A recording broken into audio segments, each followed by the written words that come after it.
What is up, sports fans, and welcome back to another episode of Pez's Picks. I'm Jeff Hartman, one of the hosts here, joined by the man with the picks, Pez. Pez, what's going on?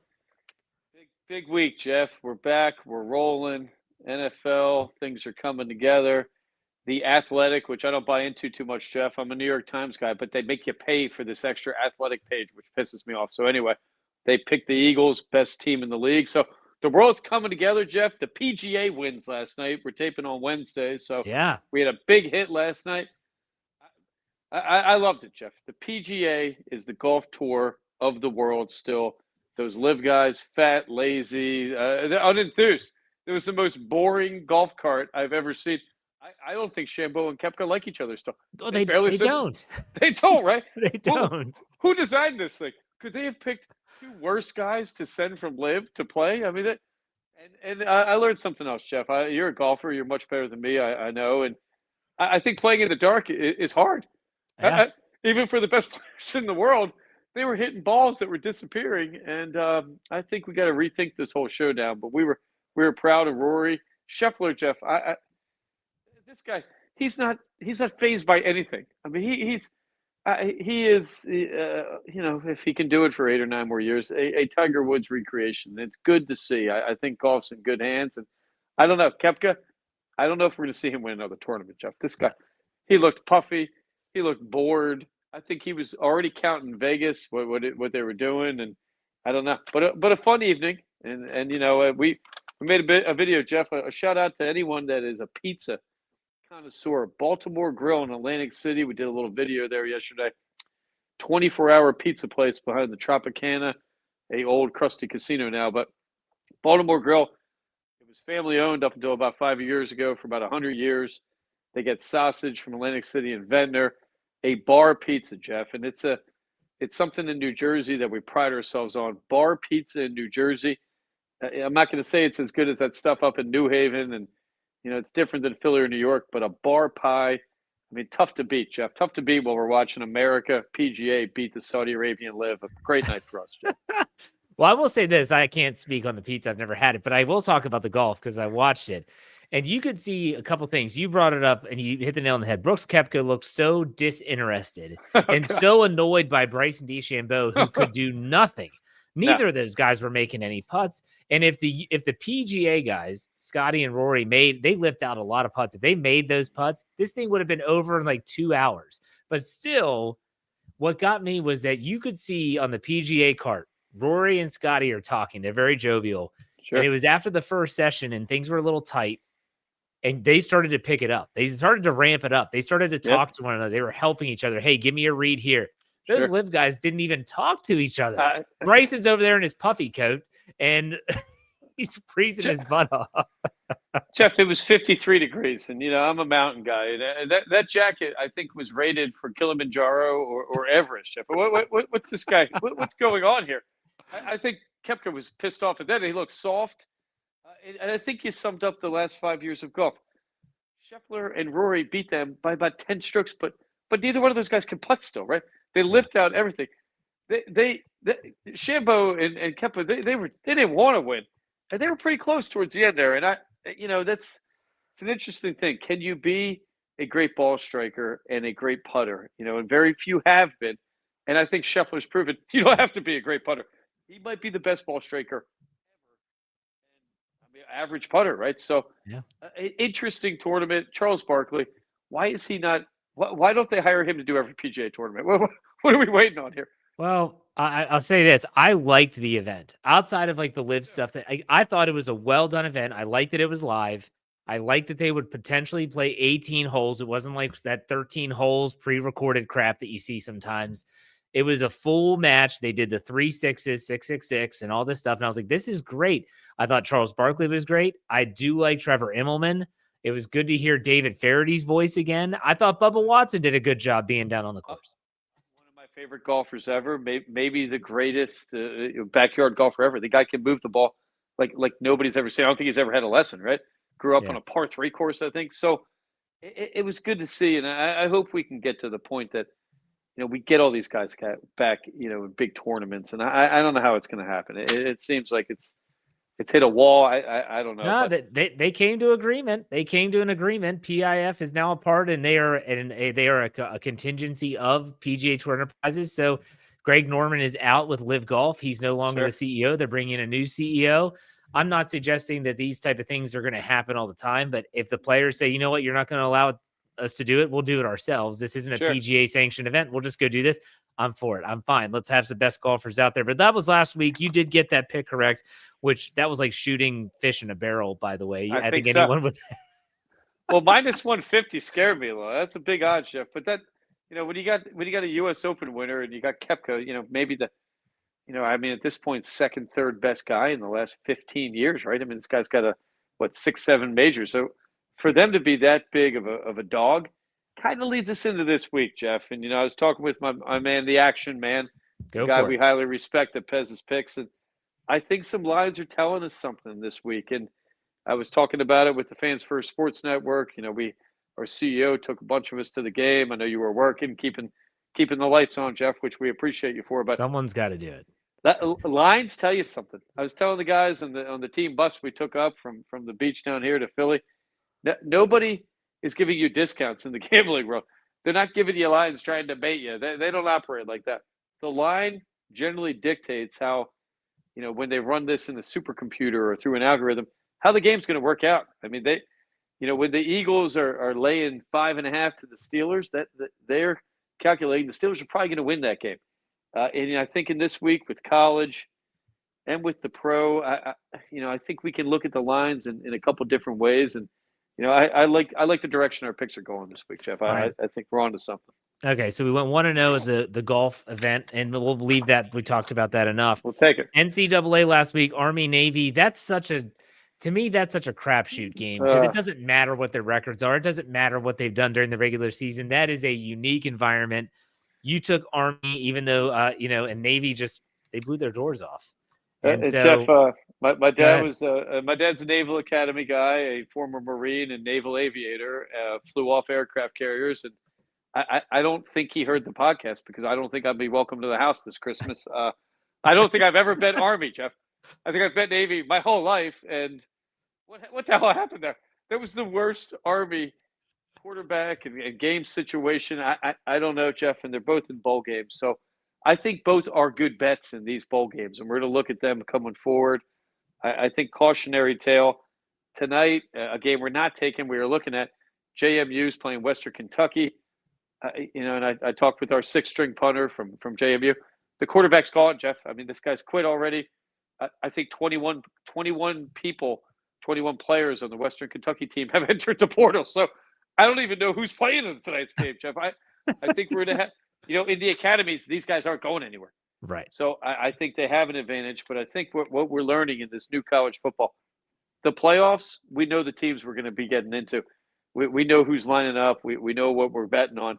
I don't know if we're going to be able to know that in these other situations. And, I wonder, is it legal, Jeff, for a quarterback to say, hey, coach, I'm entering the portal and then not tell anybody, and maybe he doesn't play, or maybe it's not. I don't know. So we're going to have to dip our toes lately into the pool of non-playoff college bowl games, but we're going to find stuff. We'll find winners for sure. Let's go ahead and get into our college picks for this week. You had a couple plays that you're interested in. Go ahead and lay those on us. Well, one game that we looked at a lot, and it could be a last minute, but I think we're passing, Jeff. I've talked with some guys and some people that are out in the Notre Dame area. I liked Indiana in this situation. I liked their coach in this situation. They're not losing guys before this game, obviously, and they have a chip on their shoulder. Coach is a cocky kind of guy that wins a lot, but when I looked over Notre Dame's numbers, especially at home, this is a team averaging 40, close to 50 points a game. So, I think Indiana, and talking with my man, the action man, I think a lot of these games are going to be close. But, with the data, when we look at it, Indiana, probably not equal to the offense that Notre Dame puts out. And, we look at body of work and we look at, what have you proven? And I think Notre Dame's got to be a home field advantage. But this is new, right? Is home field advantage going to be such an advantage in this playoff? I don't know. I assume it is. But, Indiana, University of Indiana, not too far from Notre Dame. So we're staying away from that one.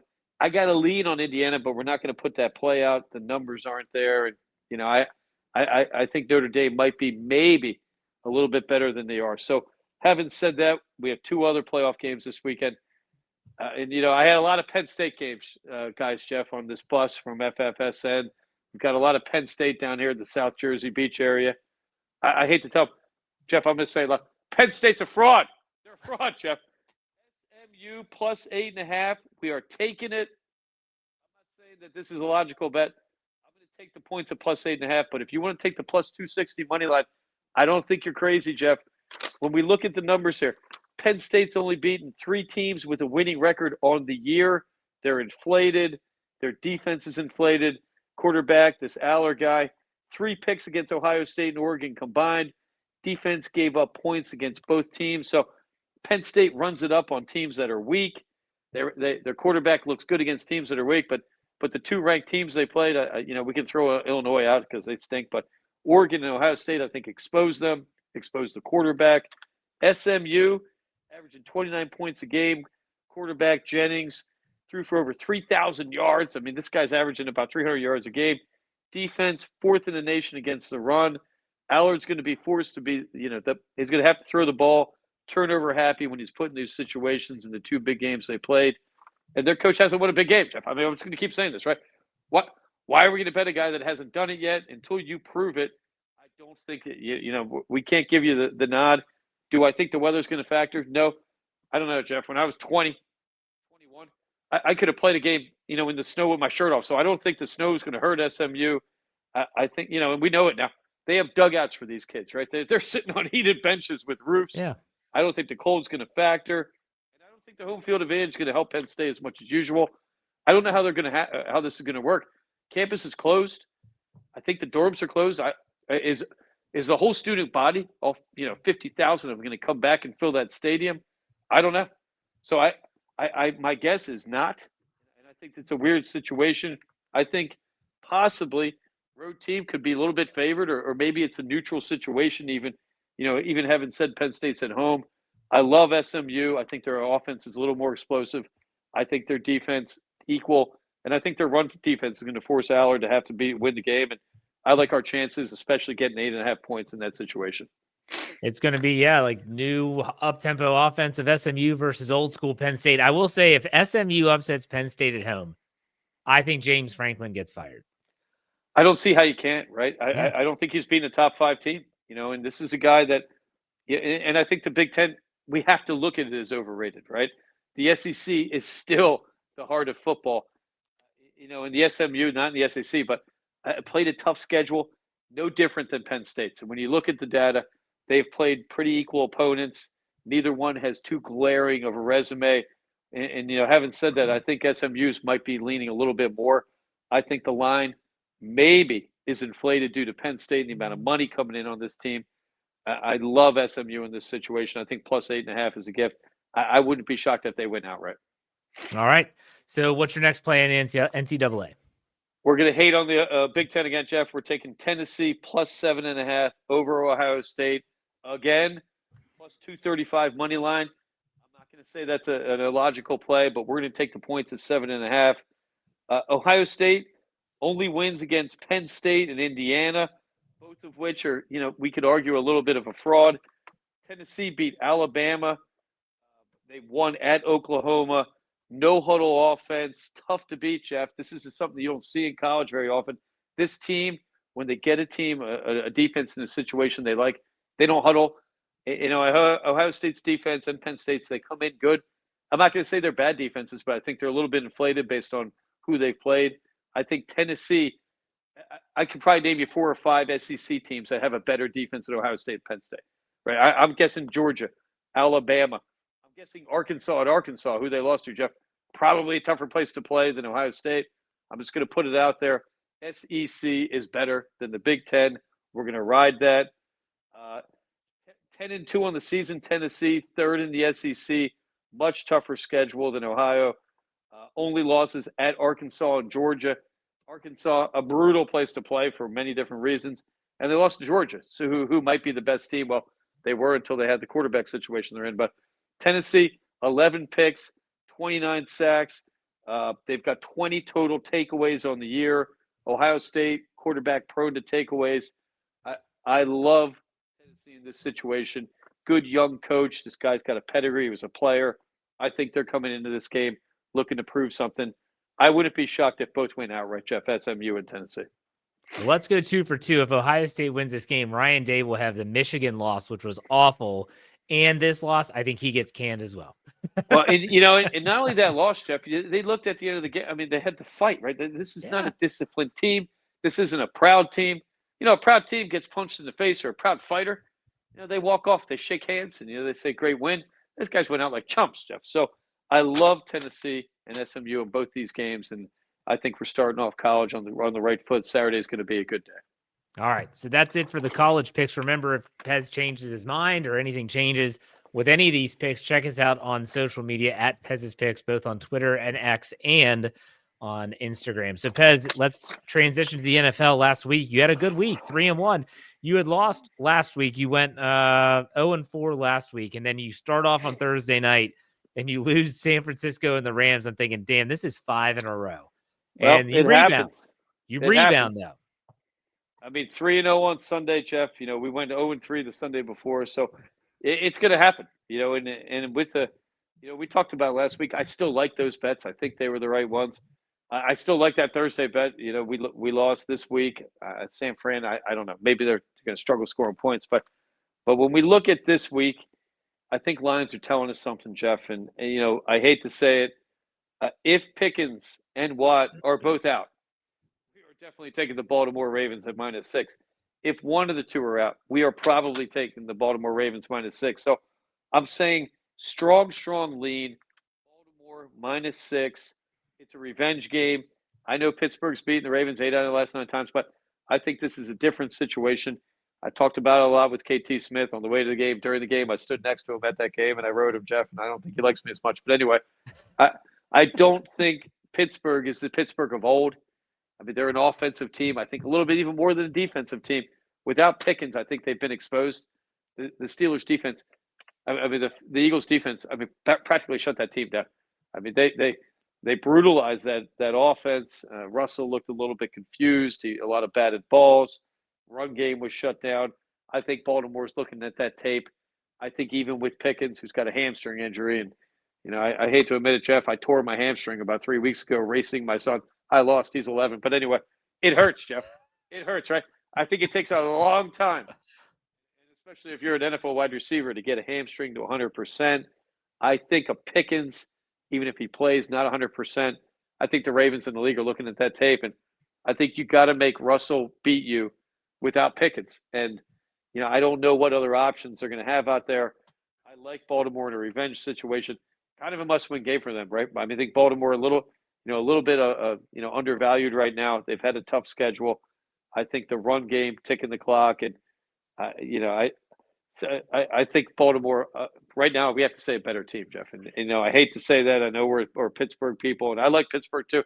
I like them more than the Ravens, but we're here about making money, Jeff. So Baltimore -6, strong lead. Okay. Pay attention on Instagram. I mean, if I find out, I just saw Watt's X-rays were negative. Yeah. I don't know. I don't know what's going to happen. I think Pittsburgh has the most unfair schedule in the history of the league over last week, this week, and the coming Christmas week, right?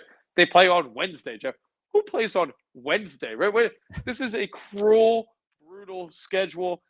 I like their chances. I think they might lose this week. I like them the next two, though. And, I wonder, are they looking at that a little bit as well? I don't know. We'll have to wait and see, but strong lean on Baltimore. Strong lean. Got it. What other plays you have? It happened today, Jeff. We've been asking all year. Mike Penix Jr. finally at the helm. We are taking the Falcons currently at 8 points. That is a line the Action Man and I were talking about. When in the hell have you ever seen a rookie quarterback in their debut laying 8 points, Jeff? It tells us the NFL knows. I've read about it. The team has wanted this guy to play. He's been lighting up in practice. He clearly has more zip on his arm. Clearly, the guys like the dude. I just read he lives on the same block as Turd Cousins. They carpool. So I don't think there's a quarterback controversy here. I think even Turd Cousins knows it's time. We're talking about Cousins 16 interceptions. Having said that, the offense is still producing. Seventh best pass offense in the league, ninth overall offense. So if you take 16 interceptions out of Cousins, which I don't think Mike Penix Jr. is going to throw as many, this is a good team. And the pressure's on. Tampa's coming on them. Giants, flat out, stink, Jeff. They stink. This team's done. I think they know the coach is done. What kind of motivation do they have coming down the stretch here?